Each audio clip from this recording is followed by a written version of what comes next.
Hello बच्चों, ये कक्षा 6 के लिए वीडियो है। ठीक है, इसको ध्यान से देखना। देखो, कक्षा 6 की 1.3 आज लास्ट प्रश्नावली है तुम्हारी।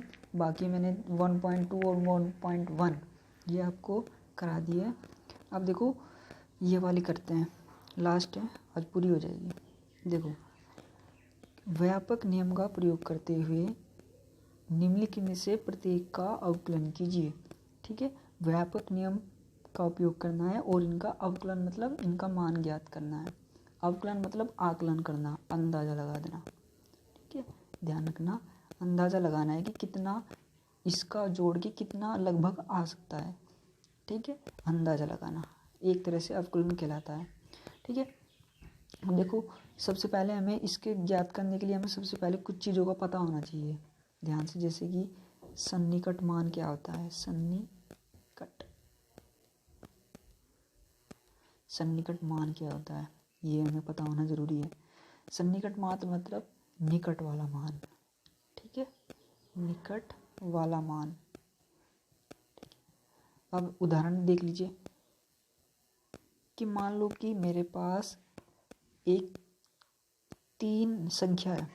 अब मुझे एक बात बताइए आप, ये 3 में मैं 13 ले लेता हूँ। ठीक है, ये 10 के निकट है कि 20 के निकट है, मुझे ये बता दिए।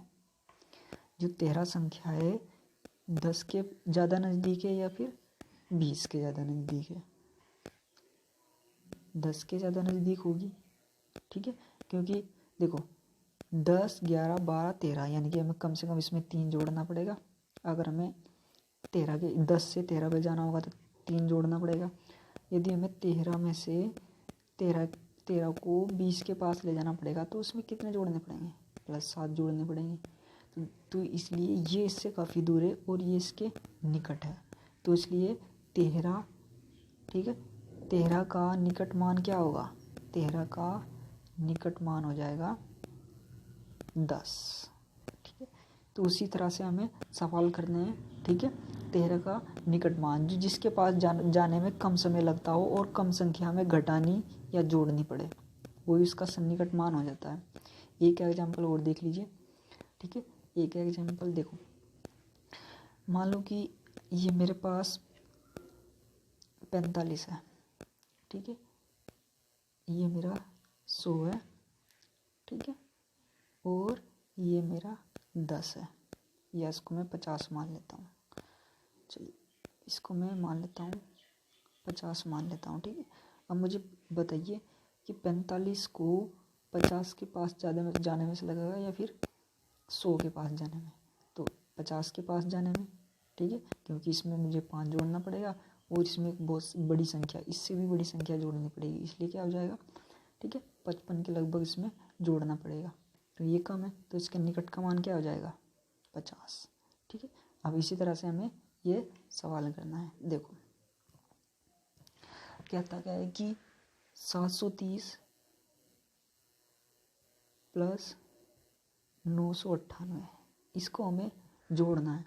अब देखो, हमें करना क्या है, 730 को लगभग देखिए किसके पास है। ठीक है, व्यापक नियम यही होता है कि उसके निकट वाला मान रख कर जोड़ना। ठीक है, व्यापक नियम का मतलब यही है कि निकट वाला मान लिखिए और उसे जोड़ दीजिए। जैसे कि 730 है, 730 को किसके ज़्यादा नज़दीक है, ठीक है, जीरो बनाना है हमें इसको। ठीक है, तो 700 के ज़्यादा नज़दीक हो जाएगा। ठीक है, क्योंकि 30 घटाना पड़ेगा तो 700 हो जाएगा। और 998, इसको भी मुझे 0 बनाना है इस वाले को, तो उसमें प्लस अगर मैंने 2 जोड़ दिया तो ये 1000 हो जाएगा। ठीक है, देखो 0 बन गई ना सबकी। ठीक है, नज़दीक लाकर और हमें 0 बनानी है। ठीक है, तो उसी तरह से अब इनको जोड़ दीजिए, कितना आ जाएगा, 17। ठीक है, 1700 आंसर आ जाएगा आपका। ठीक है, ये आपका क्वेश्चन हो गया। हमेशा 0 बनाने की कोशिश कीजिए उसके नज़दीक लाकर। ठीक है, इसे आप 800 नहीं बना सकते। क्यों नहीं बना सकते, क्योंकि 800 बनाने के लिए इसमें आपको 70 जोड़ना पड़ेगा। लेकिन हमें अगर हम इसमें से 30 घटा दें तो आपका 700 बन जाएगा आसानी से। तो इसका ये निकट वाला मान लेना है। ठीक है, तो इसका सन्निकट मान क्या हो जाएगा, 700। उसी तरह से मैंने यहाँ पे 700 ले लिया। ठीक है, चलिए एक और सवाल करके देखते हैं। ठीक है, मान लो कि ये है मेरे पास 796 माइनस, ठीक है, और 796 का निकट मान कितना हो जाएगा, मैं इसका माइनस लिख देता हूँ, और ये 314, ठीक है। 796 किसके निकट है, अगर मैं इसमें 4 जोड़ दूँ, 0 बना लीजिए, 6 और 4 10, हासिल 1 10 और 800, 800 बन गया, देखो बन गई ना इनकी 0 नज़दीक। इसको हम 700 नहीं कर सकते, क्योंकि 700 करने के लिए मुझे इसमें से 96 घटाना पड़ेगा, बहुत बड़ी संख्या है ना, ये छोटी संख्या लेनी है हमेशा, ठीक है। बना दिया 0 माइनस, ठीक है। उसी प्रकार से 314 को हमें 0 बनाना है, इस वाले को, तो कितना घटा है, 14 घटा दीजिए, तो कितना हो जाएगा ये 300। अब आसानी से घटा दिए, 800 में से 300 घटा दीजिए, कितना बचा 500, ये हमारा आंसर है, ठीक है, ये हमारा आंसर हो जाएगा। अब चलिए नेक्स्ट सवाल कर लेते हैं, ठीक है। अब दूसरा क्वेश्चन कर लेते हैं, ठीक है। एक मोटे तौर पर रफ आकलन कीजिए, ठीक है।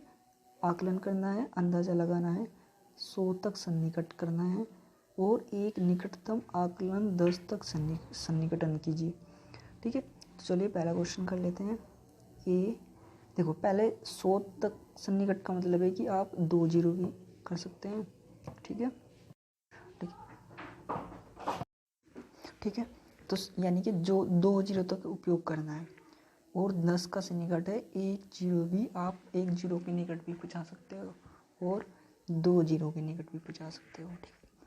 जैसे कि 439 है, ठीक है, प्लस 334 प्लस 4317, इसका निकटतम मान क्या होगा, 2 0 के पास, यानी कि 400 तक। अगर आप 439 में से 39 घटा दोगे तो आपका आ जाएगा 400। उसी तरह से प्लस 334 में से आप 34 घटा दोगे तो आपका आ जाएगा 300, प्लस 4317 में से आप अगर 17 घटा दोगे, देखो इसको बोलते हैं, ठीक है, तो कितना हो जाएगा ये 17 घटे तो यहाँ बच गया 300, ठीक है, क्योंकि 17 घटा दिया, क्योंकि 317 है वो 300 के निकट है, ठीक है, और 4000 तो पहले से ही है, तो 4300, ठीक है। अब इनको सबको प्लस कर देते हैं, 400 और 300 कितना हो जाएगा 700, 700 300 में जोड़ेंगे तो यानी कि 1000, 4000 पहले ही, तो कितना आ जाएगा 5000, ठीक है, ये आपका आंसर है, ठीक है। उसी तरह से मैं बी करके दिखा देता हूँ, फिर आप कर लेना और होमवर्क, ठीक है। ये आपका बी है, देखो बी आपका कहता है कि 1,08,734, ठीक है, और दूसरी संख्या क्या है 47,599, ठीक। इसका निकटतम मान क्या होगा, देखो 34 घटा दीजिए लास्ट वाले में से, तो 700 बचेगा, तो आ जाएगा 1,08,700, ठीक है। और इसको आप कर लीजिए, अगर मैं इसमें 1 जोड़ दूँ ये 600 के करीब हो जाएगा ना, ठीक है, तो ये कितना हो जाएगा 47,600, ठीक है। एक सेकंड, ये थोड़ा इधर से लिखना शुरू करेंगे हम, ठीक है, इधर से 0 0 6 7 और 4, ठीक है, हमेशा इधर से लिखना शुरू करते हैं हम संख्या, और ये हो जाएगा आपका माइनस, क्योंकि माइनस है ना बीच में, तो इसलिए माइनस आ जाएगा। इसको आप घटा दीजिए, 0 0 1 1 6, तो ये आपका आंसर आ जाएगा, ठीक है। इसको कर लेना आप, ये C और D आपके HW है, ठीक, इनको कर लेना, ठीक है। अब मैं करता हूँ तीसरा सवाल, ठीक है। देखो इसमें भी व्यापक नियम का उपयोग करना है, ठीक है। देखो व्यापक नियम का प्रयोग करते हुए गुणनफल ज्ञात कीजिए। जैसे कि पहला क्वेश्चन दिया हुआ है हमें, A 578 गुणा 161, पहले इसका निकटतम मान कितना हो जाएगा, देखो ये 500 के ज़्यादा करीब है कि या 600 के, 600 के ज़्यादा करीब है ना, तो इसका निकटतम मान हो जाएगा 600 गुणा, और इसका ये किसके निकट है बताओ, 200 के या फिर 100 के, 200 के निकट है, ठीक है।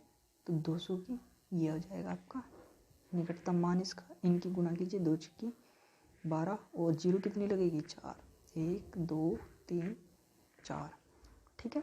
उसी प्रकार से आप इन सभी क्वेश्चन को कर लोगे। ये आपके HW है, ठीक है बच्चों, ये आपके HW हो जाएंगे, इनको कर लेना अच्छे से, ठीक है।